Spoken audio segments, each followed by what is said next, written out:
have pointed out is a declaration of 83 paragraphs.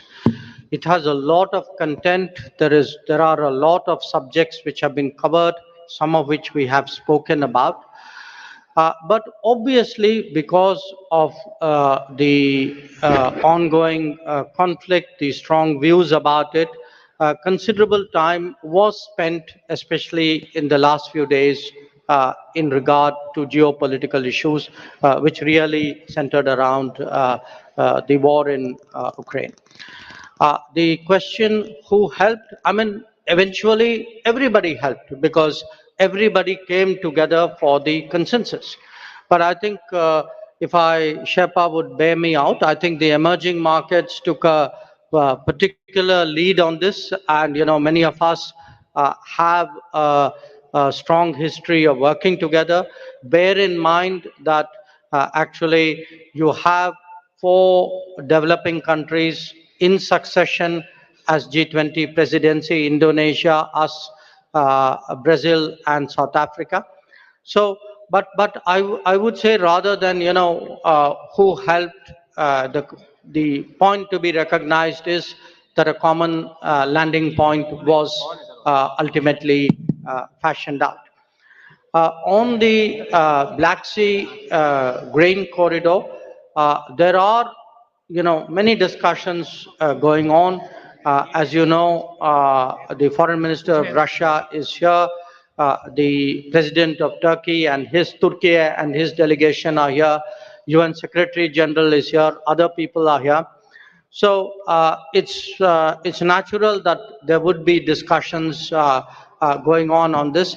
In the past, I should add, when the Green Corridor was created at Bali last year, we had also, in our own way, contributed to some bridging of viewpoints and concerns, both between at that time between Turkey and Russia, and also worked with the UN Secretary General.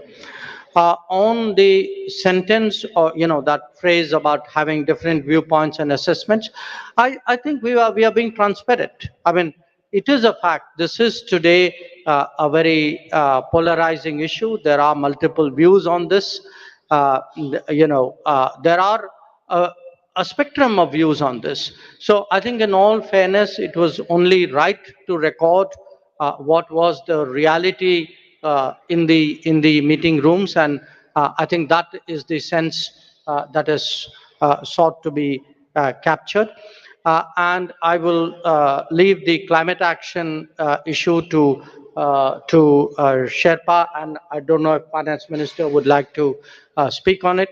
But on the global south, look, it is not, what India has tried to do, beginning with our presidency, was to seek to ensure that the concerns of the global south constitute the core agenda of the G20 deliberations.